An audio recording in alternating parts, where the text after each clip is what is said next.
Okay, record. It is the 11th of January, Rabbi Levitt, Gemora. 11th of January, okay. There's Hashem. So, we're on the topic right now of, it's on Peites Amid Base, 89b, first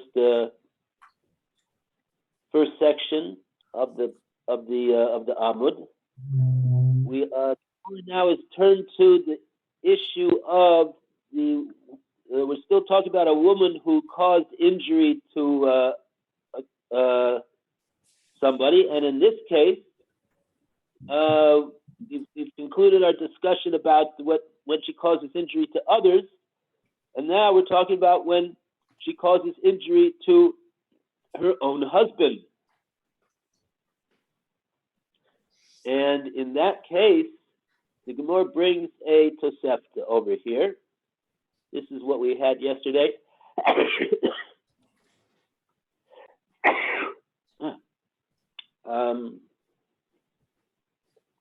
We're starting from the word Ella, the fourth word from the top of the Amud. The Gemora says Ella over here. Haditanya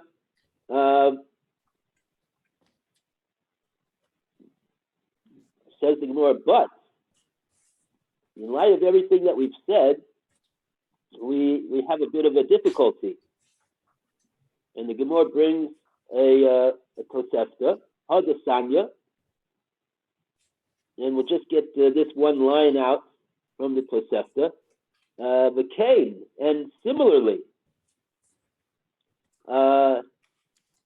meaning similar to the case where she injured somebody else,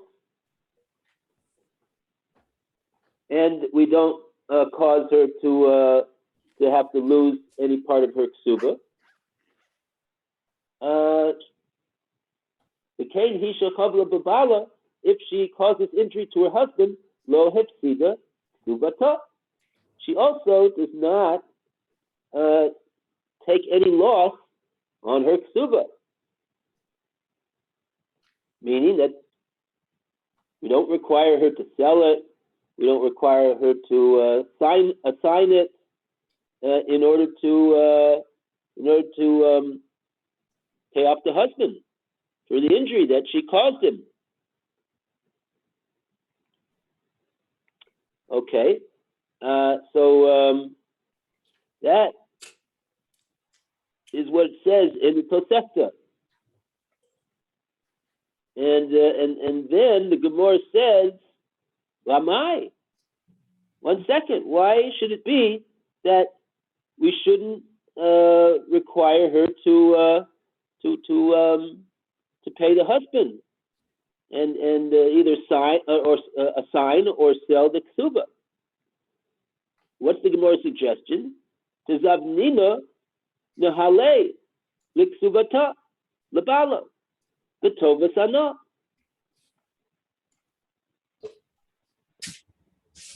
Baha Chavola. Let's require her to sell her ksuba to her husband for the Tova Sana, on the possibility for a discounted value, of course, not the full amount, but a discounted value in light of the fact that there's a chance that he'll have to pay, and there's a chance, on the other hand, that he won't have to pay anything. Baha Chavala, as a payment of this injury that she caused him.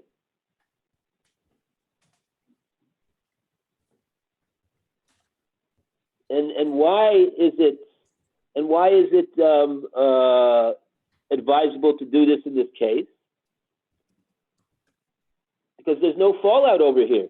The machla legabi bal, if if she would excuse the obligation of the Bava Ksuba, lekapseda. There's no third party that she sold the Ksuba to that would suffer a loss as a result of having paid for the right to receive the proceeds to the Ksuba, and she turns around and excuses the husband from the obligation. Over here, the husband is holding the right to receive the proceeds to the Ksuba. So if she's going to, there's no point in her being mochel. He's already bought the right to receive the Ksuba, so he's not going to sustain any loss here at all. Lekapseda. There's no loss involved. And as Lou pointed out, that the art scroll says there's really two factors over here. There's not a loss involved over here, but there is a benefit to be gained over here, because in doing so, presumably the husband will get, he won't get in his hand any compensation for his injury necessarily, but he won't have to pay the ksuba, because he's now, and so the fact that he won't pay the ksuba, that will be his so to speak his payment for the injury.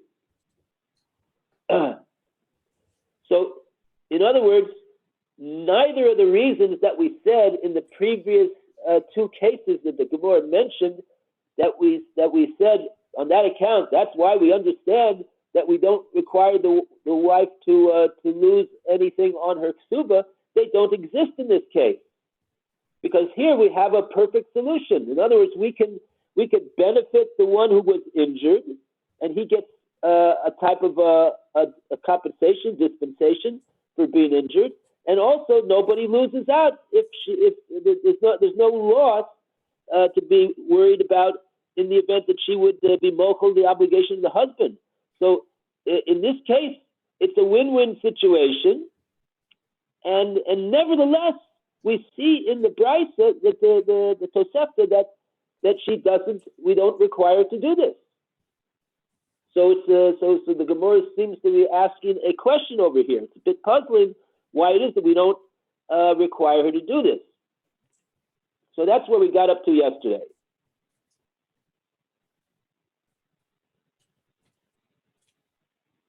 We did read a little further, but let's start the reading already with the Gemora's response over here. So we're going to read the response of the Gemora. It starts with Ha Vadai Reb Meirhi. 89, that is right-hand column, top of the page. okay. So, Alan, you want to take over the reading? Start the reading today, correct? 89B2, right? Mhm. Gemara No, B1, right-hand column, very top.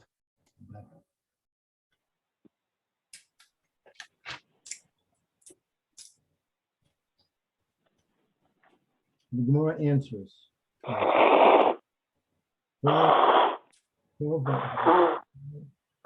Meir, this Brisa is certainly attributable to Rabbi Meir.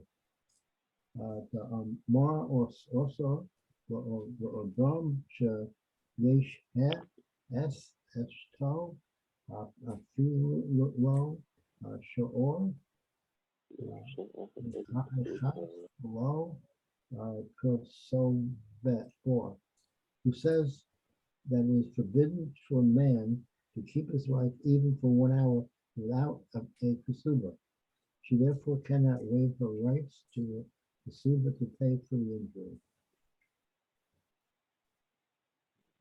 Okay, so the Gemara is answering over here. You want to know why the Tosefta says that lo hefsida ksuvasa, that we don't require the wife to assign her ksuba or sell her ksuba in this case in order to pay her husband.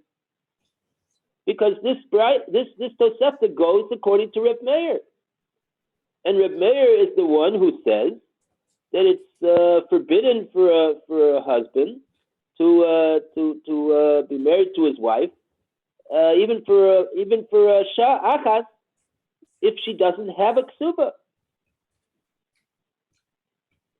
And so over here also, so our hands are tied. We can't cause her to give up her ksuba, so that the husband doesn't have any obligation to pay a ksuba. There's no ksuba. Reb Meir says that it's asur.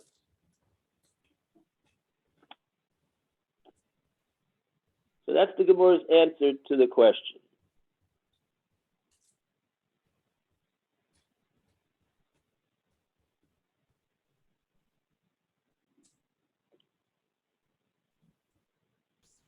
Okay. Now I think that I cut off Alan because I wanted to get just that statement right there, because it seems to me that what the Gemora is going to say right now is a follow-up kasha on what the Gemora has just answered. It's not a support for what the Gemora has said to resolve why it is that the Tosefta says that lo hepsidik subasa, that we don't in this case require her to take any loss on her ksuba by assigning it away. But here is the Gemora asking a follow-up question, even though it's not really so apparent from the language of the Gemara. But I think in the Svara it is. But in any case, let's just read the next section, and we'll try to explain it, and we'll see where we get to say what I'm saying. Time of my. So now, Alan, would you like to continue? Sure. The Gemara objects. The Taima name. Now, what is the reason for every name? Today, Shalom, Tahei, Halor, Be'enor, Beho, Seor.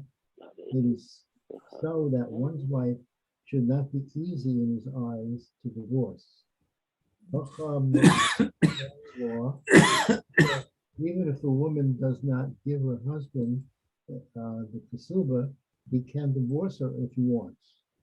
And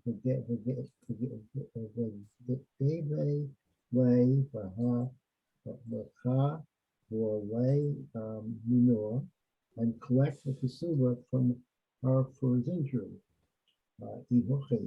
Thus, if it is so that we are concerned about a possible divorce, Hashtor Nani, the Reish law, the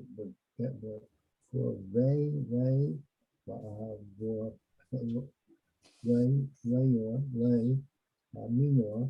Now also, even if she does not give him the ksuba, he can divorce her and collect the ksuba from her for his injury. What harm then is there to require her to give her ksuba to her husband as compensation for the injury? Okay.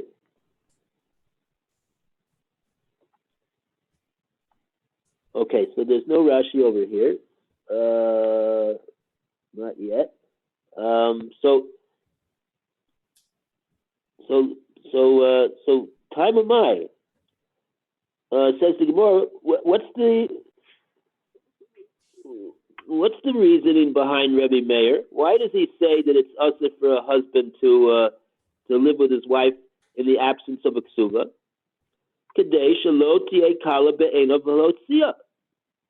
So we want her to have a ksuba because, like that, it won't be light in his eyes to divorce her, because he's going to have to pay a nice tidy sum of the ksuba if he decides to do so. And so therefore that's the deterrent to a hasty divorce, that she has a ksuba. So that's the reasoning behind Rav Meir, that we say that if she would not have a ksuba, so then it'll be easy for her to divorce his wife. But if she does have a ksuba, oh, so then it's not easy for him to divorce her. There's a big difference between having a ksuba and not having a ksuba. Says the Gemara, though, but over here, Haka, in this case, as it is right now,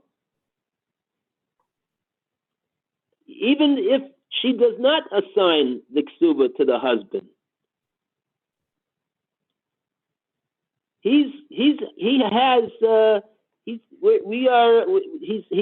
it's going to be kal be'einav lahotzia right over here.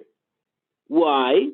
Because he's looking to get he's looking to trade his damages of chavala for the ksuba. Megarish here in this case, haka megarish law, and he'll divorce her, even if she has a ksuba, he'll divorce her. The gabele, and he'll collect the ksuba, so to speak, but hable mina, in exchange for his his damages that he suffered, that he hasn't been compensated from. So here in this case, the Gemara is saying that it's not your ordinary situation that with a ksuba he's got a strong deterrent to discourage him from divorce. But without the ksuba, he has no deterrent to discourage him from divorce. Here in this case, it's not so, says the Gemara. So the whole reasoning behind Reb Meir saying that it's usher to for the woman not to have a ksuba when she's married to the husband doesn't really apply. And so therefore, in this case, the Gemara is objecting to the answer. It's not enough to say, oh, this price goes according to Reb Meir. Reb Meir says, oh, the wife has to have a ksuba, and so therefore that explains very easily why it is that she has. We're not going to require her to assign the ksuba. Even if we don't do that, says the Gemara. Right now, there's a very we have a concern that he's going to be megarisher, and even though there is a ksuba, because that's going to be his leverage in order to get in other words, he's not going to get anything from the wife for the chavala, but he's going to deduct it from the ksuba.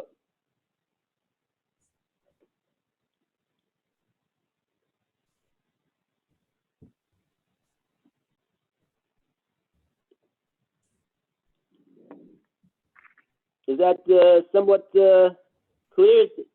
Everybody following? Yeah. Can't see the expression on your faces. So if you're going to deduct from the ksuba, what would he do? He would say to his wife, "What? Give me such and such amount from the ksuba for the injury you did to me." Oh, okay, very good. Right? They'll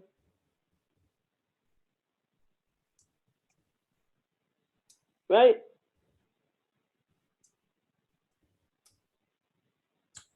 Would he go through the best in for it, or just privately with his wife? Oh, so that's a good question. I'm not sure. It doesn't seem to me to be clear from the Gemora whether this is going to be by the Bezdin or whether they could do it on their own. I mean, would the Bezdin require to be involved in order to ensure that the wife gets what she's supposed to get and the husband gets what he's supposed to get? Perhaps. You said you could use it as leverage. You said, too. Yeah. So when you say, if you don't give it to me, I'll divorce you. Or something, I don't know. Well. I mean, she doesn't have any. I mean, she doesn't have any way to pay him other than the ksuba. Yeah. That's all she has. Mm-hmm. So the Gemara is saying here, why? What, you can't say that according to Reb Meir. Right? Let's go through the steps again, just to make it clear to myself and hopefully for other people as well. Yeah, just a moment. I want before you do that, if she's got the kasuba, so has she? Yeah. Has she actually got the physical money, or is it the physical money that he is supposed to owe to her via the kasuba, and so she deducts the amount that he would owe to her? She's holding a ksuba, Yeah. and the ksuba says that when he divorces her, he's got to give her 200 zuz. Right. Yep. So the Gemara said in the answering said, no, this brisa doesn't present a problem in light of what we've said above, because it goes according to Reb Meir, and according to Reb Meir, it's not allowed for the husband to be married to his wife without a ksuba, because particularly in this case, as opposed to the other two cases that we had, because here there's absolutely no deterrent to him. He's not going to have to pay the ksuba to anybody because he's the one who bought the right to receive the proceeds of the ksuba. So he's not going to. So he's got absolutely no reason to be concerned about having to pay anything. So he's got every reason to divorce her. So the Gemara said, that's that brisa that says that she doesn't have to give up her ksuba goes according to Reb Meir, because if it would be that she'd have to give up her ksuba, so then Reb Meir would say, oh, you can't be married without a ksuba. So that's the explanation of the brisa. On that, the Gemara is challenging this. The Gemara is challenging this and saying, is it really any more of a danger that the husband is going to divorce her if she has a ksuba as opposed to if she does not have a ksuba? Says the Gemara, even right now that she has a ksuba, he's also we're concerned in this situation that it's going to be easy for him to divorce her, because like that he's going to be able to have he'll collect he'll collect the ksuba from the proceeds of the ksuba for his injuries.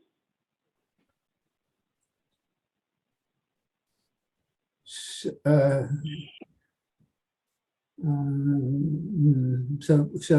ksuba, right? So whether, yeah. So if he's going to collect from the injuries, what does that mean? Is he going to collect money for it? And if so, from where? Or is he going to discount what he would pay her for a divorce? She hasn't got money to do that. Okay, so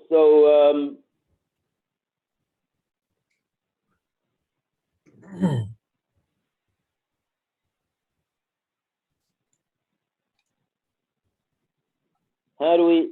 Yeah. See, this is not 100% clear from the Gemara what exactly how it's going to do.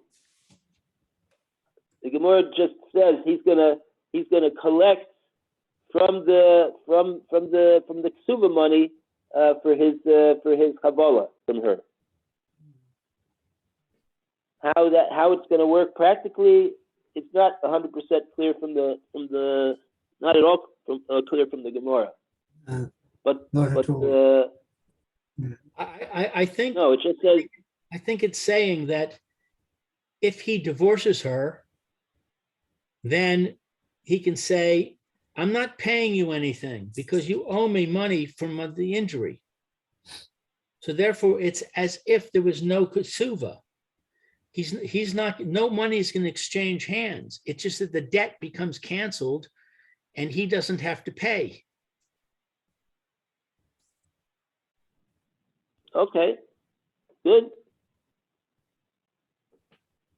In other words, he will divorce her, and he'll be chayav the ksuba, and he'll give a counterclaim, but she owes me the same amount for my injuries.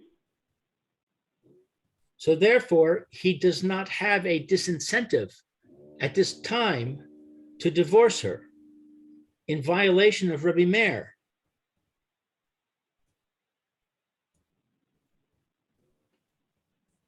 In other words, to not require her to how do I put this?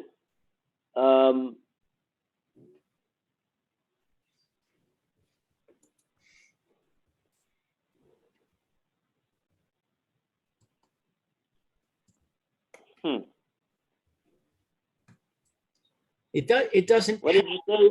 In this case, to say that because of Rabbi Meir, we're going to say that she doesn't have to give him her ketuvah, because that's right. It doesn't help. So therefore, we can. She has to give him the ketuvah.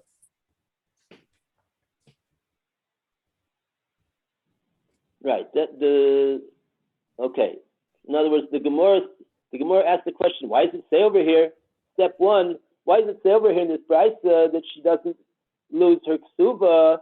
We have a very good alternative in this case. Let her assign it to her husband, and that'll take care of his personal injury expenses, and nobody's going to lose out from the cancellation of his obligation to pay the ksuba, like in the other cases. So it's a perfect situation. So why does the Brisa say she doesn't have to give up her ksuba? On that, the Gemara said, step two, oh yes, of course, because that goes according to Reb Meir. She never is allowed to give up her ksuba to her husband because the Reb Meir says it's usher for the husband to live with his wife under such circumstances she doesn't have a ksuba from him. That was step two. On that, the Gemara is saying, no, this answer that you've given, according to Reb Meir, is insufficient to explain the Brisa. Totally insufficient. Because in this case, the whole purpose for which Reb Meir made that Isser does not apply. He has just as much reason, even if she has the ksuba in her hand, to divorce her, as if she would assign it to him. So that cannot be the reason, says the Gemara, why the Brisa says that she doesn't have to lose her ksuba by assigning it to him. Are we looking here that the ksuba consists exclusively of this agreement to pay, for example, 200 whatever to her on by the husband if they divorce, because the ksuba could also have other things in it, and if it does have other things in it, it's still a viable ksuba, even if the business about the 200 zuz or whatever it is dealt with. It's still it would still be a viable kasuva. Yeah, very good. Very good. The Gemara is we're gonna, in other words, you're saying as long as she has 200 zuz left in the ksuba, we could perhaps ask her to assign the other part of the ksuba, and she keeps that 200 for herself, according to Reb Meir, and that will be sufficient to pay off the husband. He doesn't have to pay that part of the ksuba. Well, I Okay, wasn't saying that, but okay, yeah, that'll cover what I was saying, I think. Okay. Okay, so now we go to the next step of the Gemara. Now, the Gemara says ihaki. Let's see what does the Gemara want at this point. Ihaki.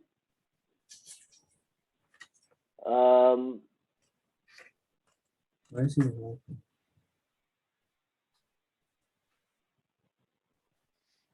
Where's he fucking? Yeah. I don't know where we are. I don't see Ihaki. Neither do I. I see. Oh yeah, I see it. 1, 2, 3, 4, 5, 6 lines down from the second paragraph on the right-hand side. There's an e-hockey. I don't know if that's the one, but that's an e-hockey there. Oh, I see it. Thank you. Yeah. ihaki. Okay. Okay, so should we just let's just read this again to refresh our recollection over here. What is this in this step, the fourth step over here in this Gemara? What is it saying? Ihaki. Lou, you want to read Ihaki? Ihaki. If so, hashta nami me garesh la v'gabe lei bacha vale mina. Now also, he can divorce her and collect the kasuva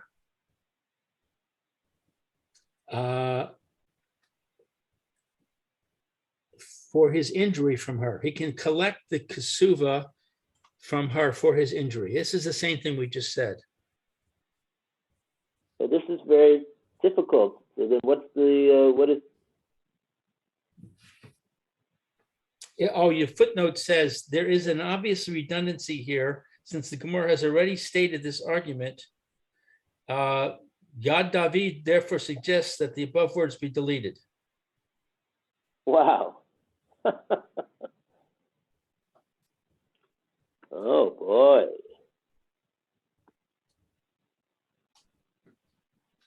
Anyway, that's what he said, huh? And they don't.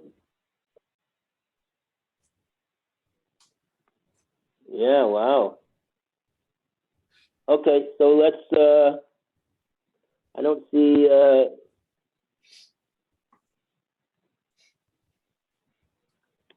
Okay, I don't see any other way out. I'm not sure what the point would be for the Gemara to say these words now either.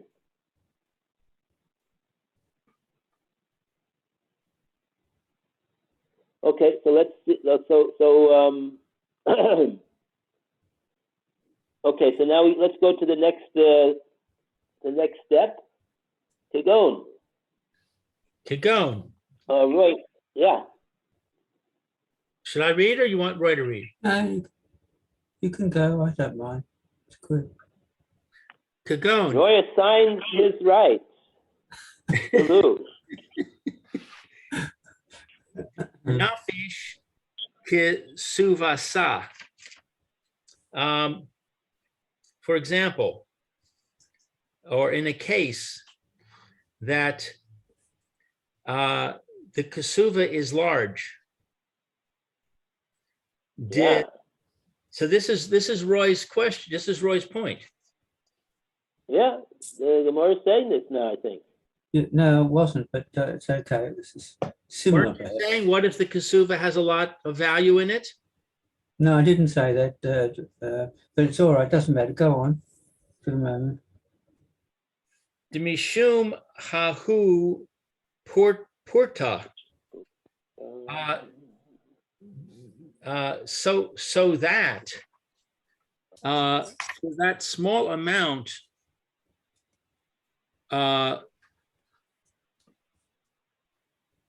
low mafsid tuva, he will not want to lose a large amount. So if the kasuva is worth a lot, in other words, we've been assuming so far, I think, that the kasuva was worth the same amount as the injury. And therefore, it's a clean exchange. He gets the kasuva and the injury and the debt is forgiven. Now it's saying, what if the kasuva is worth more than the injury? So that let's see, what's the situation now? If he divorces his wife, he still has to pay a bunch of money. He can deduct the injury. Yeah. Let's say the injury is going to cost $1,000, but the kasuva, let's say, is worth $10,000. Let's say there's a bunch of nixay malug in there. So he can say to her, he can divorce her, and he can say to her, okay, I don't owe you the $1,000, but he still owes her $9,000. Okay, just point of information. There's no nixay malug in ksuba. Nixay malug is specifically the property that's not connected to the ksuba at all. Oh, so I should have said Tzom Barzel, right? Yeah, Tzom Barzel. They'll write in addition to the 200 of the ksuba, they'll write into the ksuba an appraised value of the nixay tzom barzel that the husband would have to pay the wife in addition if he divorces her. Right. So that would make the Gemora is saying over here, like you're saying, that when we have a big ksuba, if we have a big ksuba, so then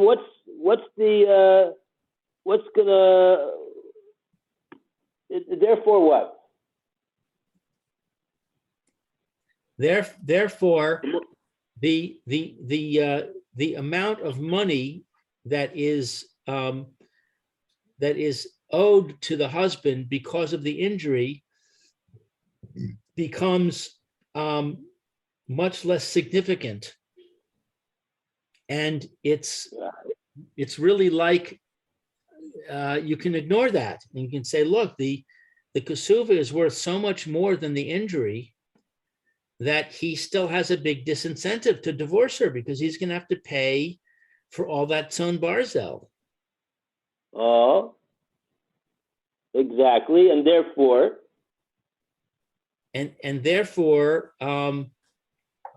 we're not going to say that she should sell him the kasuva,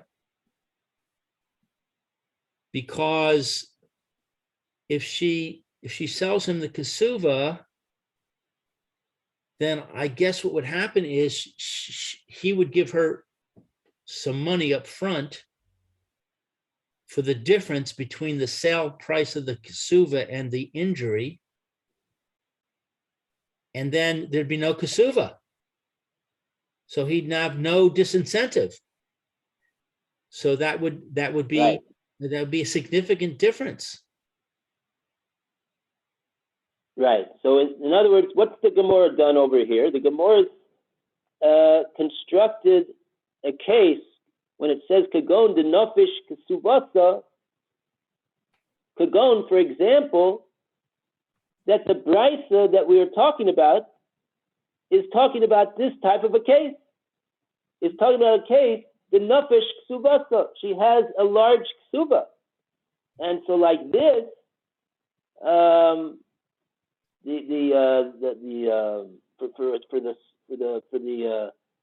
fraction of amount of the damages that he's owed, it's not going to be easy in his eyes to be Megarisher, because he's going to have to pay that big suva over there.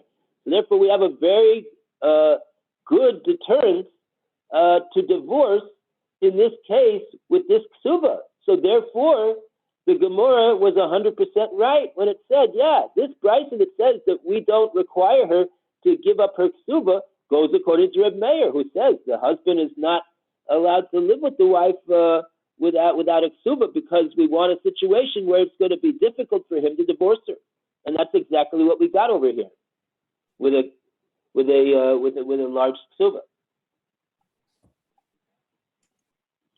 Very good.